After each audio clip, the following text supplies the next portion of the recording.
Exprimez-vous. Pensez par vous-même. Créez. Partagez. Diffusez librement et surtout ne vous taisez jamais. Lorsque nous sommes ensemble, ils ne sont rien. Le savoir est libre.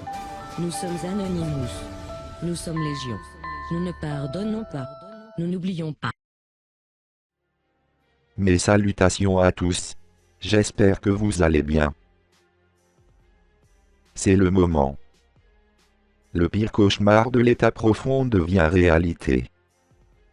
Donald J. Trump vient de révéler l'opération de blanchiment d'argent la plus vaste de l'histoire de l'humanité, et les élites se démènent.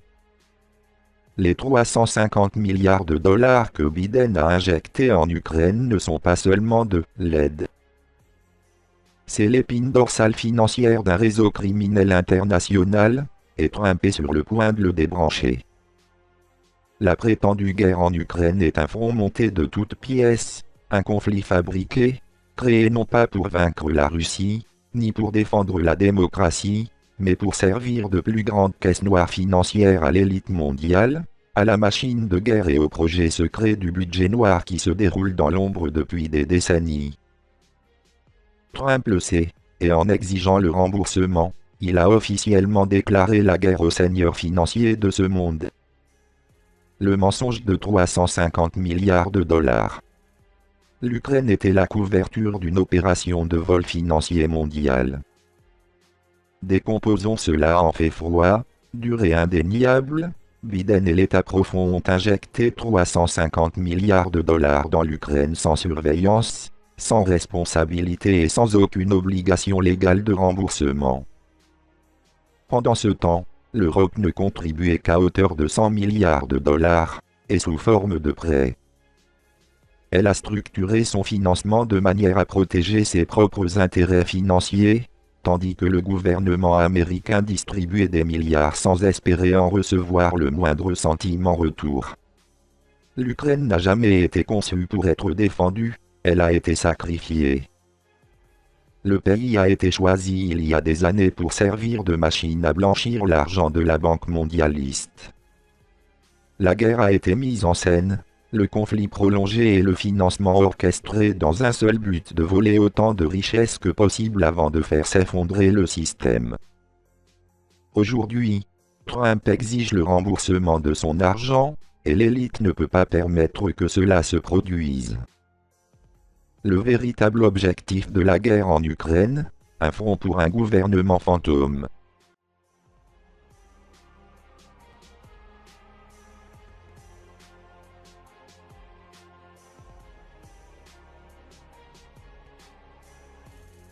Laboratoire d'armes biologiques hors de tout contrôle gouvernemental. Nous savons déjà que l'Ukraine abritait des laboratoires biologiques financés par le Pentagone, où des expériences génétiques, des recherches virales et des tests sur l'homme étaient menés dans le plus grand secret. Les bases souterraines et les projets militaires classifiés.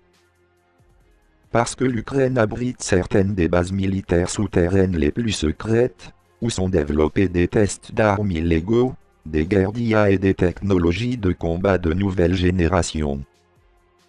Ces bases ont été financées par l'argent des contribuables américains à l'insu du public.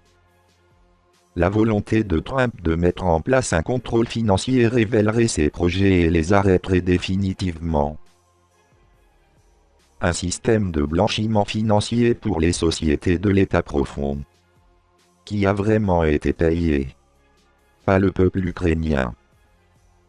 Pas les soldats ukrainiens.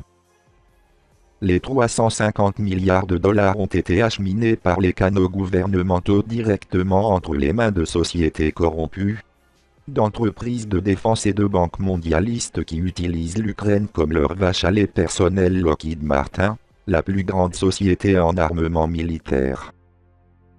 Raytheon et d'autres sous-traitants de la défense ont enregistré des bénéfices records. Zelensky, le roi fantoche qui a vendu son pays aux mondialistes. Zelensky n'est pas un héros. Il est un agent soigneusement placé, un homme de main de l'élite mondiale qui a orchestré cette guerre bien avant que le premier coup de feu ne soit tiré. Pour qui Zelensky travaille-t-il vraiment? les oligarques milliardaires qui contrôlent le secteur financier ukrainien, les agences de renseignement qui l'ont installé au pouvoir, le complexe militaro-industriel qui a besoin d'une guerre sans fin pour survivre. Zelensky sait que si l'Ukraine rembourse les 350 milliards de dollars, toute la vérité éclatera. C'est pourquoi il refuse. C'est pourquoi il réclame désespérément plus d'argent, car il sait qu'au moment où les paiements cesseront, tout le château de cartes s'effondrera.